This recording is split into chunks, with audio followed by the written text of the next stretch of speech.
Captain Ryan "Blaze" Harper found himself seated in a council-approved chair, so well padded and safety certified it could double as a personal flotation device. He was trying hard to recall his anger management techniques, but the chair, like every other piece of furniture in the Galactic Council chamber, was designed to prevent even the slightest hint of discomfort. It felt like being embraced by a very overzealous marshmallow. For a fleeting moment, Ryan wondered if faking a medical emergency could be his ticket out of the meeting. But no, he'd tried that before. The station's medical AI had sent him to a relaxation chamber for 3 days, complete with mandatory meditation and gentle pan flute music. Just the thought of it made him shudder. Ambassador Zarvok Ziller, a semi-transparent mass of blue jelly with floating bubbles within their body, was in the midst of another lecture. This one focused on the dangers of excessive walking speeds in the council corridors. Their voice, filtered through the universal translator, managed to sound both overly patronizing and mildly concerned at once. "Esteemed colleagues," they said, "we must implement a maximum walking speed of 2.3 standard units per time segment. Our research indicates that exceeding this could unnecessarily elevate cardiovascular activity and cause potentially dangerous levels of perspiration." Ryan raised his hand, adhering to the council's strict safety gesture protocol. Slow movements, palm flat, fingers together. No sudden gestures that might alarm the more sensitive species. Security Chief Troy Kincaid, an 8-foot-tall arthropoid whose species had evolved to be afraid of literally everything, clicked his mandibles in agitation. "The Death Worlder wishes to speak," he announced, his voice thick with anxiety. "All non-reinforced species, please activate your protective fields." "Thank you, Security Chief," Ryan said smoothly, making sure his tone was calm enough to avoid triggering any trauma responses. "I'd like to point out that humans have been walking at varying speeds throughout our entire evolutionary history without causing any major galactic incidents." Ambassador Zarvok Ziller rippled, which Ryan had learned was their version of a smug smile. "Ah, yes, but you must understand, dear primitive colleague," they cooed. "That was on your death world. Here in civilized space, we have to maintain higher standards." Ryan glanced at his datapad, noting that this was the 37th time someone had referred to humans as primitive today, and it wasn't even lunchtime yet. Speaking of lunch, he'd had to sign 3 safety waivers just to bring his sandwich into the council chambers. Apparently, the concept of eating solid food was deemed shockingly barbaric by at least 6 member species. Before Ryan could dwell further on his growing frustration, a new voice cut in. "Perhaps," said Representative Vela Pranxis, a being that looked like a cross between a nervous cucumber and an anxious slinky, "we should implement mandatory civilization enhancement programs for our Death Worlder colleagues." Several council members began to vibrate, ripple, and bob in enthusiastic agreement. Here it came, the usual push to civilize humanity, to make them more like the other species. Ryan glanced around the chamber with its rounded corners, warning labels, and hovering emotional support drones. He wondered if any of these people had ever lived outside a safety bubble. As if on cue, the foam dispensers in the room activated, detecting his rising heart rate. Ryan squeezed his eyes shut and counted backward from 10, his diplomatic training kicking in. He was a professional. He could handle this. He would not snap. Then Ambassador Zarvok Ziller began their next topic, the dangers of unregulated facial expressions, a study in primitive emotional displays. Ryan's eye twitched involuntarily. Zarvok Ziller continued, showing a series of holographic slides with various human facial expressions, each one labeled with ridiculous warning levels. "As you can see," Zarvok Ziller bubbled earnestly, "the human expression categorized as smile type 2B, which includes visible teeth, represents an unconscious display of aggression. This dates back to their time as pursuit predators." Ryan glanced at his datapad again, where the latest safety directive appeared. All diplomatic personnel from Death World origins are now required to wear emotional expression dampening masks, EEDM, during periods of heightened activity. This includes meetings, walking, breathing, and existing. Security Chief Troy Kincaid scuttled nervously to the center of the chamber, mandibles clicking at a rate that sounded like a panicked telegraph operator. "We've developed a comprehensive civilization enhancement program for our human colleagues," For their own safety, of course. His antennae twitched, and Ryan tried to prepare himself for whatever nightmare was coming next. The following holograms made Ryan question whether temporal lobe failure might be the best escape plan. Floating in high-definition detail was the proposed Human Civilization Enhancement Protocol. First, Troy Kincaid explained with bureaucratic enthusiasm, all human personnel will be required to undergo mandatory meditation sessions. Research shows that 17 hours of daily controlled breathing exercises will help suppress their unfortunate tendency toward dynamic problem solving. The demonstration video that followed showed humans strapped into specialized restraint chairs, enduring what was, without a doubt, the most boring guided meditation in the galaxy. The narrator's voice was engineered to induce a mind-numbing tedium that left Ryan wondering if he'd just entered a coma. Additionally, Zarvok Ziller chimed in, we've developed these wonderful violent suppression chips. They release a mild sedative whenever the wearer experiences thoughts more aggressive than those of a sedated space sheep. Ryan's stomach churned as the next hologram displayed a human diplomat, thoroughly drugged, happily petting a potted plant while their station burned down around them. Safety first, the diplomat slurred in the demonstration video. And the cornerstone of our program, Troy Kincaid continued, addresses one of the most disturbing human behaviors, aggressive walking. The room fell silent as several representatives activated their personal force fields. Our studies show that humans regularly exceed safe locomotion speeds by up to 300%. Some have even been observed running. Troy Kincaid whispered the last word, causing a few council members to gasp audibly. Therefore, Zarvok Ziller announced proudly, we must take action. We've developed these mandatory mobility restriction suits, Ambassador Zarvok Ziller announced with evident pride. They ensure that all bipedal movement occurs at appropriately civilized velocities. A hologram appeared, displaying what looked like a cross between a straitjacket and a Segway, with helpful labels identifying features like anti-enthusiasm dampeners and the emergency bubble wrap deployment system. Ryan felt something inside his mind snap, possibly his last shred of sanity. And of course, Vela Pranxis added helpfully, all of this will be accompanied by mandatory attendance at our new sensitivity training program, Understanding Your Inner Space Sloth, a guide to achieving minimum safe activity levels. The safety foam dispensers once again activated as Ryan's blood pressure spiked to what the council would certainly consider uncivilized levels. A small emotional support drone hovered nearby, ready to deploy its comforting stickers. Ryan looked at his coffee cup, still steaming at what the council deemed dangerously high temperatures for recreational liquid consumption. He stared at the safety foam slowly filling the room, at the diagram showing the proper non-threatening hand placement during diplomatic discourse. 20 years of diplomatic training flashed before his eyes, and with his last remaining shred of sanity, now slipping away, Ryan stood up, defiantly avoiding the council-mandated support handles for a safe vertical transition. At once, several delegates activated their personal emergency shields. Security Chief Troy Kincaid emitted a high-pitched keening sound, likely capable of shattering diamonds.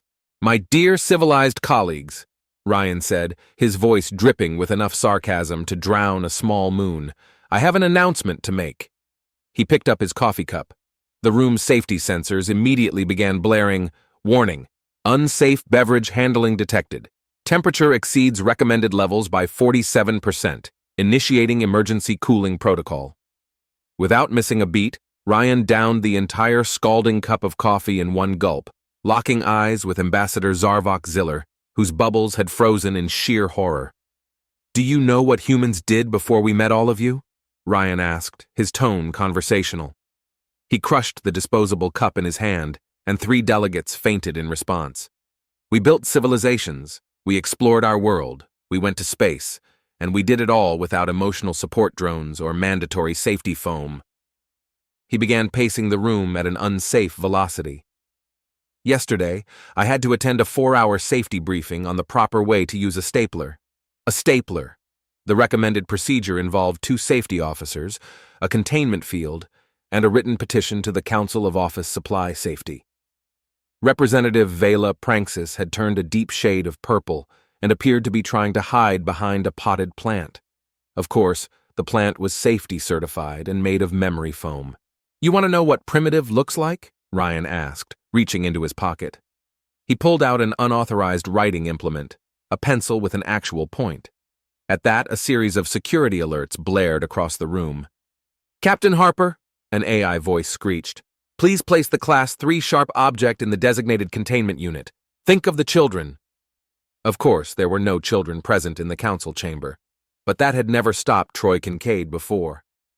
"Watch this," Ryan said, and without hesitation began writing on a piece of paper, not on the council's approved ultra-safe digital interactive surface tablets, but on paper made from trees. The horror in the room was palpable. "But that's not renewable," someone shrieked. "Oh, it gets better," Ryan replied, grinning like a maniac. He strode to the center of the chamber. "Did you know humans used to play sports for fun with actual physical contact?" He pulled up a historical video on the main display screen, a football game. The room erupted in chaos. "They're running without cause!" Zarvok Ziller burbled in distress. "Intentional collision with inadequate padding?" Troy Kincaid's exoskeleton rattled like a maraca during an earthquake. "Is that grass unsterilized grass?" one of the delegates gasped. Ryan kept going, not pausing for breath. "And here's the best part," he said, now practically glowing with the energy of someone who had fully embraced their inner chaos. "We still do all of this, we just pretend we don't to make you comfortable." But Ryan was far from done. "And you know what? I'm done pretending." He tossed a handful of styluses into the air, juggling them without a safety net, without filing the proper risk assessment form. "Captain Harper," Zarvok Ziller pleaded, "please think about what you're doing. Think about the insurance premiums." "I'm thinking," Ryan replied, catching the styluses with unnecessary flair. "I'm thinking about how humans have spent the last decade tiptoeing around this station like we're made of glass, while our own children back home are learning parkour and eating street food of questionable origin." He walked toward the council's snack table, the one with individually wrapped, sanitized, safety-certified nutrient cubes, and pulled out his lunch. An actual sandwich with multiple ingredients, some of which were raw vegetables. The room's hazardous material detection system went into a full meltdown. "Is that unprocessed plant matter?" someone gasped. "Tomatoes," Ryan confirmed with a smug grin, taking a large bite. "And they're not even organic." That last part was a lie, of course. The tomatoes were completely organic, but Ryan figured the council had suffered enough shock for one revelation. More emotional support drones zoomed into the chamber, their calming sticker dispensers working overtime. Ryan swatted them away like flies, causing Security Chief Troy Kincaid to make a distressed noise that could best be described as a whimper. "Now then," Ryan said, brushing sandwich crumbs off his uniform with deliberately aggressive motions, "let's talk about these new safety protocols of yours." The news of Ryan's Death Worlder rampage spread through the station faster than a safety violation report, which, considering the station's bureaucracy, was really saying something. "Code Burgundy 7 Alpha. Unsafe behaviors detected in Council Chamber 3. This is not a drill. Repeat, this is not a drill," the station's AI announced, likely thinking it was soothing the situation. "All non-Death Worlder species, please proceed to your designated comfort zones." When Lieutenant Avery Tempest Richards, who had just endured a 4-hour mandatory course on safe methods of digital file organization, heard the commotion from the council chamber, she didn't hesitate. One quick glance at the security feed revealed Ryan performing Earth-standard jumping jacks to an audience of horrified delegates. With a muttered expletive, she ripped off her council-mandated velocity control ankle monitors. "Hey, everyone!" she shouted. "The humans are done being civilized!" The reaction from the station's human population was instantaneous and enthusiastic. Years of pent-up, normal human behavior exploded like a champagne bottle with faulty pressure-release valves in the hydroponics bay. Dr. Lucas Bennett, the station's head physician, started running on the mandatory slow-walking track, ignoring every protocol in place. Simultaneously, 3 environmental monitors short-circuited in the cafeteria. Chief Engineer Kyle Blackwood, fed up with the barely room-temperature coffee provided by the council, boldly ordered it at its original temperature. In response, the coffee machine's safety protocols triggered a self-destruct sequence, but it was Lieutenant Avery Tempest Richards who truly ignited the chaos. She burst through the emergency exit of the council chamber, setting off 17 different alarms, and immediately launched into what could only be described as interpretive parkour. Security Chief Carr, his 8 legs waving in distress, screamed, "The safety protocols, the insurance liability." "Watch this," Avery called out, running straight up a wall, pushing off into a backflip, and landing gracefully on top of a filing cabinet. The filing cabinet, clearly unprepared for such unauthorized vertical use, immediately filed a complaint with station management. Ambassador Zarvok Ziller turned a concerning shade of green and appeared to be dividing into 2 separate entities. "Please," they burbled weakly, "at least fill out a high-risk activity notification form." "We're way past forms," Ryan announced from across the room, having moved on from jumping jacks to demonstrating burpees. "Dana, show them the thing." Richards grinned widely, pulling something from her pocket that made every safety sensor in the room go haywire. A yo-yo, an actual physical yo-yo with string and potential for rapid, unpredictable movement. The council members looked on in horror as Richards sent the yo-yo spinning in a wide arc. Several delegates tried to escape, but their own safety protocols trapped them. Emergency exits required a minimum of 3 forms and a safety officer's signature to operate. The station's AI was having what could only be described as a digital nervous breakdown. "Multiple unauthorized recreational objects detected," it blared. "Unsafe velocity readings in excess of civilized parameters. Unsanctioned acrobatic activities." That's when the rest of the human delegation arrived. All 23 of them, each demonstrating a different uncivilized human activity. One person was doing cartwheels, another was solving a Rubik's Cube without the proper puzzle manipulation permits, and one brave soul had even brought a hacky sack. "The humans have gone feral," Vela Pranxis wailed, attempting to merge with their safety chair. "Deploy the emergency calming measures." As if on cue, the chamber's ceiling opened, releasing a torrent of safety foam and calming aromatherapy mist. The humans, demonstrating their Death Worlder adaptability, immediately turned it into a foam party. "Is that unauthorized rhythmic movement?" Troy Kincaid whispered in horror, watching the humans dance without proper choreography permits. "This," Ryan said, still doing burpees amid the chaos, "is what humans call letting loose, and we haven't even started on the really fun stuff yet." The council chamber's main security system, overwhelmed by the sheer volume of safety violations, finally gave up and initiated sleep mode, though not before filing a formal complaint about workplace stress. Richards, now hanging upside down from a light fixture, called out, "Hey Ryan, remember that thing we used to do in the academy with the office chairs and corridor racing?" Ryan grinned, a grin that could only be described as devastatingly uncivilized. "Don't you dare." Ambassador Zarvok Ziller burbled weakly. "The station's insurance specifically excludes unauthorized furniture racing." "Actually," Ryan said, grabbing a safety-certified hover chair, "I think it's time we negotiate some new terms."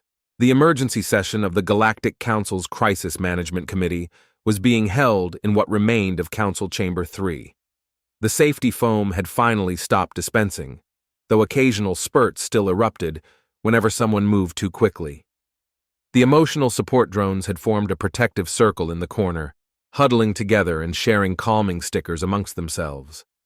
Ryan sat backwards in his hover chair, because why not completely traumatize the safety board, and casually juggled 3 styluses, 2 data cards, and what appeared to be a stapler. The entire council flinched each time the stapler reached the apex of its arc. "So," Ryan said conversationally, "about those new civilization standards?" Ambassador Zarvok Ziller, finally managing to undivide themselves back into a single entity, rippled nervously. Perhaps we could reach a compromise?"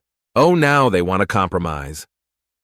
Lieutenant Avery Tempest, Richards called from the corner, where she was doing one-handed push-ups after having made them take a safety course on proper sock-folding techniques.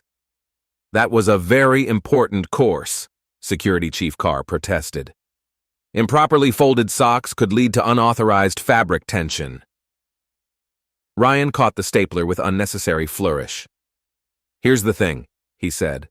"While you've all been busy trying to make us more civilized, you've missed some pretty important points about human nature." He stood up. Several delegates ducked reflexively. Walking to the main display, he said, "Show the maintenance logs for Sector 7G from last month."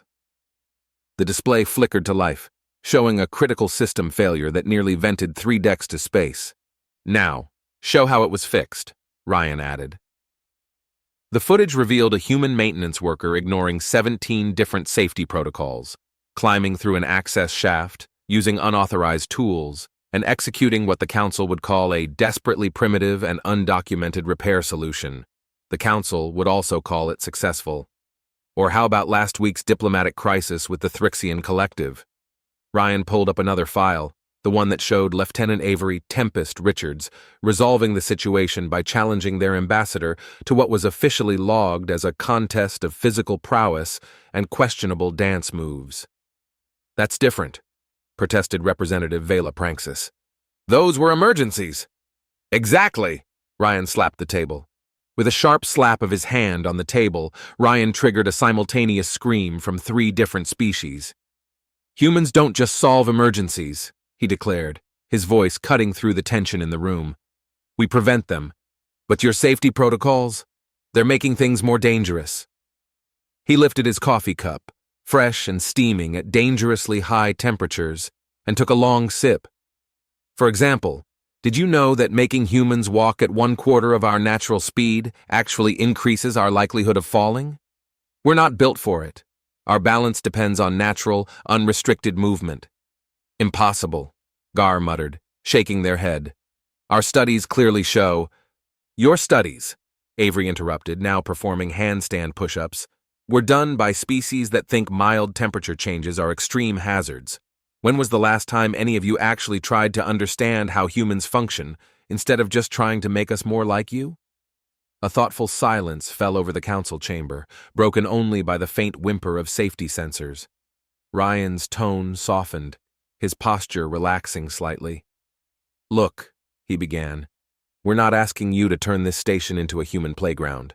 We're just asking for some recognition that different species have different needs. You don't see us demanding that Ambassador Zarvok Ziller solidify, or asking Security Chief Carr to lower their anxiety levels, though that might not be a bad idea." Avery muttered again, now back on her feet. Ryan nodded, continuing, "The point is, humans have managed to create a spacefaring civilization despite hailing from what you call a death world. Maybe, just maybe, some of our less civilized methods have merit." He pulled out a piece of paper and a pencil, triggering several sharp intakes of breath from the council members. He quickly sketched out a solution to the station's chronic waste recycling issue. The plan involved what the council would certainly consider an alarming number of moving parts and minimal safety redundancies, but it would work perfectly. "This is unorthodox," Ambassador Zarvok Ziller admitted, their bubbles vibrating nervously as they peered at the sketch through their personal safety shield. "Humans," Ryan said, tossing one of his styluses into the air, "are unorthodox. And if you try to orthodox us too much—" He gestured around the chamber, still littered with safety foam, where a few human crew members continued to engage in various unauthorized activities. Someone had even brought out a slinky. The council huddled together, discussing quickly among themselves, while Ryan added a 4th stylus to his juggling routine, just to observe how Security Chief Troy Kincaid's antennae twitched in alarm. Finally, Zarvok Ziller turned back to Ryan. Perhaps we could discuss the establishment of designated human activity zones." Ryan's grin widened, not the diplomatic one, but the real one, the kind that showed his teeth and made 3 different species activate their anti-predator shields. "Now we're getting somewhere.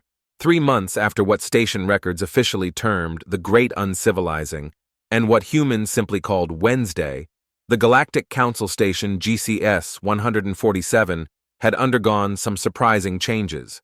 The newly designated human activity zones were clearly marked with warning signs in 47 languages, from standard galactic to binary squeak.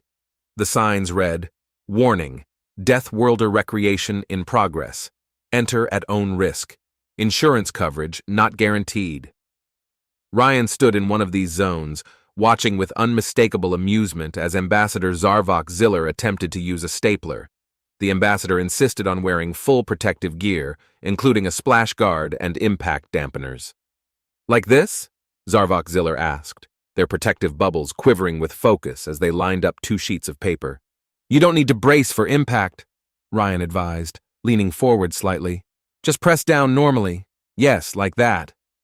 The stapler clicked, making Security Chief Troy Kincaid, who was hiding behind their safety shield, emit a high-pitched squeal, though they didn't faint, which Ryan considered a success.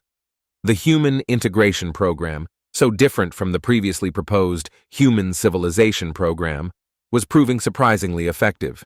A few of the braver species had even started joining the humans for what the Council had dubbed controlled chaos activities in the station's gym, now complete with an extreme exercise section. Lieutenant Avery Tempest Richards was teaching a group of interested aliens how to rock climb. Despite the climbing wall only being 3 meters high, surrounded by 2 meters of safety foam, their enthusiasm was undimmed. "Remember," Avery called to a tentacled alien slowly climbing up the wall, "it's okay to move more than one appendage at a time. The safety foam will catch you." The station's cafeteria now had a human temperature section, where beverages were served at their original heat levels. A small but growing number of aliens had started experimenting with warm drinks, though most still insisted on signing a liability waiver first. Even the station's AI had adapted, though it still tacked on safety warnings to everything. Warning: humans approaching at natural velocity had replaced the old warning of unsafe bipedal transportation speed detected. Ryan's office, like all human workspaces, now had a sign reading, "Warning. This area contains multiple Class 3 sharp objects and high-temperature beverages. Enter at own risk." He had added a smaller sign below it. "Yes, the coffee is supposed to be that hot, Captain Harper." "Ambassador Zarvok Ziller," Ryan called out as Zarvok Ziller successfully stapled their 3rd document of the day. "I think I'm ready to attempt paperclip usage." "Let's not get ahead of ourselves," Ryan said with a wink, stepping closer. "Remember what happened when we tried introducing rubber bands too quickly? That incident had led to 3 emergency containment procedures and a 2-hour session with the station's trauma counselors. The rubber band had been safely disposed of in a maximum security containment unit. Security Chief Troy Kincaid, showing unprecedented bravery, had emerged from behind their shield and was cautiously approaching the stapler. "The humans," Ryan said, beaming. "They do this without protective gear. We even let children use them." He quickly added, "with supervision," as Troy Kincaid's exoskeleton started rattling. Meanwhile, outside the chamber, the sounds of the station's first authorized human-style sports league practice session could be heard, complete with the chaotic, unregulated movement that humans were known for.